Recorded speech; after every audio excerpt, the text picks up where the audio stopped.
नमस्कार दोस्तों, स्वागत है एक बार फिर से आपका आपके पसंदीदा चैनल पर, जहां पर हम हमेशा स्टॉक मार्केट से रिलेटेड खबरों पर बात करते हैं और साथ ही साथ आईपीओ का विश्लेषण करते हैं। आज इसी कड़ी में एक बहुत ही महत्वपूर्ण टॉपिक आपके साथ लेके आया हूं, जिसका हम देखेंगे कि अभी आपने बहुत बड़ा नाम सुनने में आ रहा है कि डोनाल्ड ट्रंप साहब ने इंडिया के ऊपर टैरिफ लगा दिया है।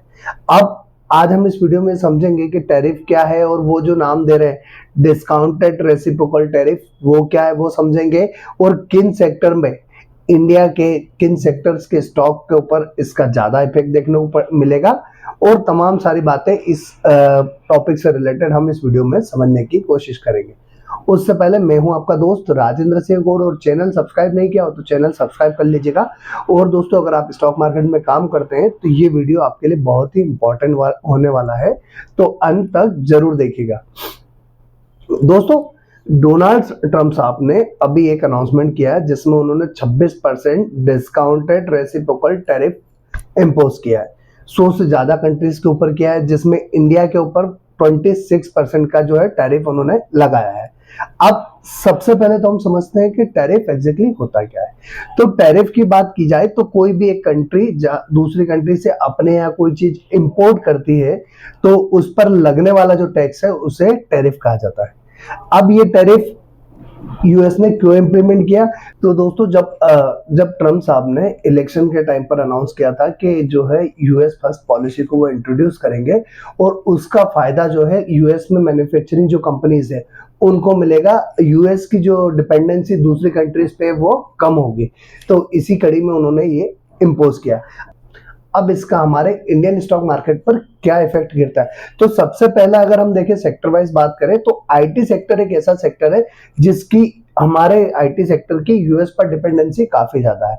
हमारी कई सारी बड़ी कंपनीज का जो रेवेन्यू है उसका मेजर पार्ट जो है वो यूएस से आता है, जिसमें टीसीएस हो गया, आपको इन्फोसिस है, विप्रो है, एचसीएल टेक है, जैसी कंपनीज के ऊपर एक बड़ा प्रेशर शॉर्ट टर्म में देखने को मिलेगा, जिसमें H1B वीजा और नए टैरिफ से जो है हमारी आईटी कंपनीज जो है उनको एक बड़ा सफर लॉसेस के सफर, या यूं कहे कि रेवेन्यू में एक बड़ा फॉल देखने को मिल सकता है, जिसके कारण स्टॉक्स में गिरावट भी देखने को मिलेगी।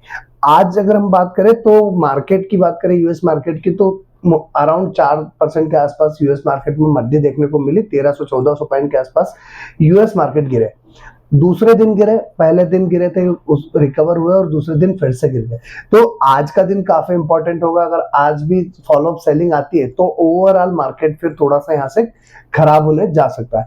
अदरवाइज अगर यहाँ से ठीक रहता है तो फिर सेक्टोरल इंपैक्ट रहेगा, जिसमें हम बात करें तो दूसरा जो सेक्टर आता है वो होता है ऑटोमोबाइल सेक्टर। ऑटोमोबाइल सेक्टर में अगर हम बात करें, जो हमारे मेन प्लेयर्स है जैसे टाटा मोटर्स है, मारुति है, M&M है, भारत फोर्ज, ये ऐसे सेक्टर्स है जिनका रेवेन्यू जो है यूएस पर काफी डिपेंड करता है। और ये कई सारे और ऐसे ऑटो इंसुलरी प्रोडक्ट है जो कंपनीज अपने प्रोडक्ट्स जैसे बैटरी है या चिप है और बहुत सारी चीजें हैं जो यूएस को एक्सपोर्ट करते हैं, और वहां से एक अच्छी खासी रेवेन्यू आती है। अब जब ये इम्प्लीमेंटेशन होगा तो हमारी यहाँ की जो चीजें हैं, कोई भी प्रोडक्ट हमारे इंडिया का वो यूएस जाएगा तो मान लीजिए पहले वो 100 रुपए का था, 26% टैक्स लग गया तो वो 126 रुपए का हो गया, मतलब यूएस में उसकी महंगाई बढ़ जाएगी। तो जब प्रोडक्ट वही सेम प्रोडक्ट महंगा बिकेगा तो फिर क्या होगा कि यूएस के लोग हमारे प्रोडक्ट को लेना कम कर देंगे, जिससे हमारी कंपनियों की डिमांड कम हो जाएगी। बट इसको अगर हम ऐसे भी देखें तो यूएस में भी तो इससे महंगाई बढ़ेगी, और जब यूएस में महंगाई बढ़ेगी तो रिसेशन का खतरा वहां पर भी होगा। अब अगर हम तीसरा देखें तो फार्मास्यूटिकल सेक्टर ऐसा है जिस पर यूएस इंडिया पर सबसे ज्यादा डिपेंड है। अब फिलहाल अभी डायरेक्टली यूएस ने अगर देखा जाए तो फार्मा सेक्टर के ऊपर कोई इम्पोज नहीं किया है, बट फिर भी अगर हम बात करें तो जो फार्मा सेक्टर जो है इसमें सन फार्मा, डॉक्टर रेड्डीज या सिप्ला जैसे स्टॉक्स पर एक बड़ा असर, अगर आगे जाके कोई इम्प्लीमेंटेशन होता है तो बड़ा असर देखने को मिलेगा, क्योंकि हमारा मैक्सिमम जो रेवेन्यू है इन सेक्टर्स का या इन कंपनीज का वो यूएस से आता है। अब दोस्तों, हम बात करें कि अब फायदा किसको हो सकता है, तो फायदा होने वाले सेक्टर्स में जो है स्टील सेक्टर एक ऐसा सेक्टर है जिसमें इंडिया को काफी ज्यादा फायदा हो सकता है। क्योंकि क्या है कि जब स्टील सेक्टर जो है उसमें इंडिया पे तो टैक्सेस लगाए हैं ट्रम्प साहब ने, पर कई ज्यादा टैक्सेस उन्होंने चाइना पर भी लगाए। तो चाइना भी देखा जाए तो स्टील सेक्टर का एक बड़ा एक्सपोर्टर है और इंडिया भी है। तो जब चाइना के ऊपर ज्यादा टैक्सेशन है तो इंडिया की स्टील कंपनीज के लिए एक डिमांड का ऑप्शन ओपन हो जाता है और इंडिया की स्टील कंपनीज को एक बड़ा बेनिफिट वहां से मिल सकता है।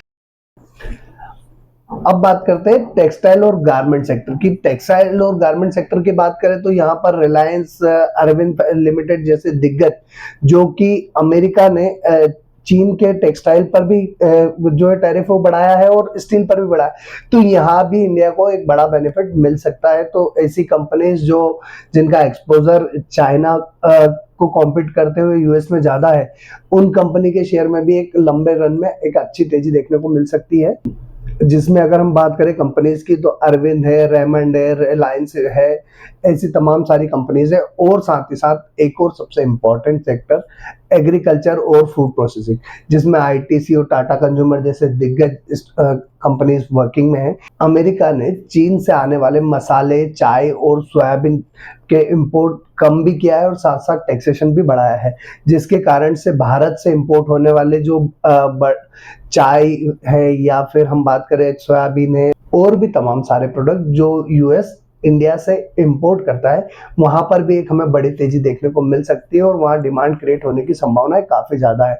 इसमें जैसे हमने पहले भी बात की कि टाटा कंज्यूमर है, आईटीसी है, डाबर जैसी कंपनियों को एक बड़ा फायदा मिल सकता है। स्टॉक मार्केट में शॉर्ट टर्म में एक बड़ी गिरावट भी देखने को मिल सकती है और लॉन्ग टर्म में टेक्सटाइल हो गया, स्टील है, फूड सेक्टर है, इनको एक अच्छा फायदा होते हुए दिख सकता है। और अभी मार्केट काफी ज्यादा वॉलेटाइल भी रहेगा इन खबरों के कारण, तो कोई भी ट्रेड हमारा बनाना है या करना है आपको, तो उसमें स्ट्रिक्ट स्टॉप लॉस, छोटी क्वांटिटी में लो ट्रेडिंग वॉल्यूम के साथ काम करना चाहिए, क्योंकि कोई भी एक न्यूज आपके पोर्टफोलियो को काफी ज्यादा इम्पेक्ट कर सकती है। आप इस टैरिफ के बारे में क्या सोचते हैं, क्या आपका ओवरव्यू है इसके ऊपर, हमें कमेंट्स करके जरूर बताइएगा। और अगर आपको लगता है कि इस टॉपिक में हमने कोई चीज छोड़ दी है तो आप उसको बता सकते हैं, कमेंट करके कमेंट में बता सकते हैं।